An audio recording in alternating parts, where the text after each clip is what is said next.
பார்க்க வைத்த திரைப்படங்கள் வரிசையில் இன்றைக்கு நாம் பார்க்க இருக்கும் திரைப்படம் கற்பகம். 1963ஆம் ஆண்டில் வெளியாகி மாபெரும் வரவேற்பை பெற்ற திரைப்படம்.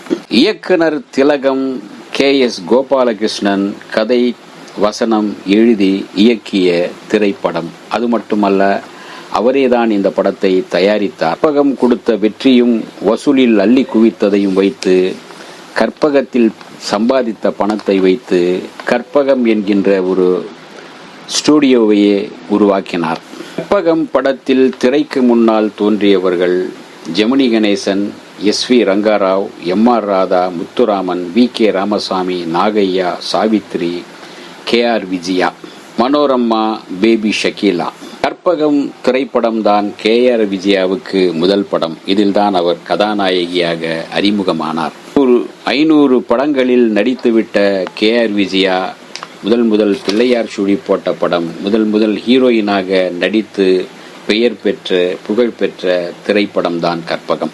KR விஜயா என்கின்ற ஒரு அற்புதமான நடிகையை திரையுலகுக்கு அறிமுகப்படுத்திய பெருமை KS கோபாலகிருஷ்ணன் அவர்களை சாரும். அந்த நன்றியுடன் தான் KR விஜயா அவருடைய 100வது படத்தையும் 200வது படத்தையும் 300வது படத்தையும் KS கோபாலகிருஷ்ணனையே இயக்க வைத்தார் என்பது இங்கு குறிப்பிட வேண்டிய விஷயம். திரைக்கு பின்னால் உழைத்தவர்கள்: பாடல்கள் வாலி, இசை MS விஸ்வநாதன், தயாரிப்பு அமர்ஜோதி மூவிஸ்.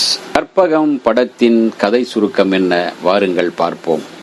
பிள்ளையார்பட்டி என்ற கிராமத்தை சேர்ந்தவர் நல்ல சிவம். இவருக்கு ராஜாங்கம் என்ற மகனும் கற்பகம் என்ற மகளும் இருக்கிறார்கள். அந்த ஊரைச் சேர்ந்த சுந்தரம் என்ற துடிப்பான இளைஞனுக்கு தன் மகள் கற்பகத்தை மணமுடித்து வைத்து வீட்டோடு மாப்பிள்ளையாக்கி கொள்கிறார். மகனுக்கு அவன் விரும்பிய தாண்டவம் என்பவரின் மகள் பங்கஜத்தை திருமணம் செய்து வைக்கிறார். நல்ல சிவம் தன்னுடைய சொத்துக்களை பராமரிக்க பாதுகாப்பாக வைத்துக் கொள்ளும் உரிமையை மருமகன் சுந்தரத்திடம் ஒப்படைக்கிறார். இதனால் அவர் மகன் ராஜாங்கம் கோபம் அடைகின்றான். இந்த சூழ்நிலையில் பங்கஜம் ஒரு அழகான பெண் குழந்தையை பெற்றெடுக்கின்றாள். அந்த குழந்தைக்கு மீனாட்சி என்று பெயர் வைக்கிறார்கள். கூட்டு குடும்பம் என்பதால் குழந்தை மீனாட்சியை கற்பகமே கவனித்துக் கொள்கிறாள்.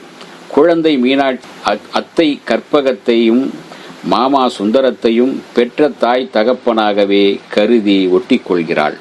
இதனால் ராஜாங்கத்திற்கும் பங்கஜத்திற்கும் ஆத்திரம் வருகிறது. விளைவு: ராஜாங்கம் வக்கீலுடன் கலந்து பேசி சொத்தில் பங்கு கேட்டு நோட்டீஸ் அனுப்புகிறான். வீடு 2ஆகிறது. குழந்தையை கற்பகம் பிரிகிறாள். அடுக்கடுக்காக பல துன்பங்களுக்கு ஆளாக்கப்படும் கற்பகம் ஒரு கட்டத்தில் மாடு முட்டி இறந்து விடுகிறாள்.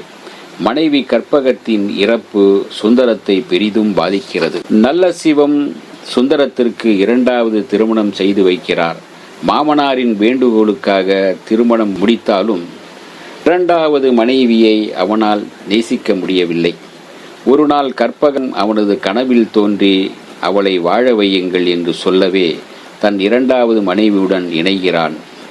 குழந்தை மீனாட்சி உடல் நலம் சரியில்லாமல் போகவே மீண்டும் சுந்தரத்திடம் வந்தவுடன் நலம் அடைகிறாள். அனுபவம் மிக்க நடிகைகளுடன் புதுமுகம் KR விஜயா டைட்டில் ரோலில் அறிமுகமாகி படம் பார்ப்பவர்களின் உள்ளங்களிலும் இடம் பிடித்து விடுகிறார். குடும்ப திரைப்படங்கள் உருவாக்குவதில், குடும்ப கதைகளை வசனங்களை எழுதுவதில் தனி முத்திரை பதித்திருந்த KS கோபாலகிருஷ்ணனின் உருக்கமான திரைக்கதையும் வசனமும் பார்ப்பவர்களின் உள்ளத்தை கொள்ளை கொண்டன. இந்த திரைப்படம் மிகப்பெரிய வெற்றி படமாகி KS கோபாலகிருஷ்ணனுக்கு வெற்றி மாலைகள் குவிந்தன. வசூலில் பணமும் குவிந்தன.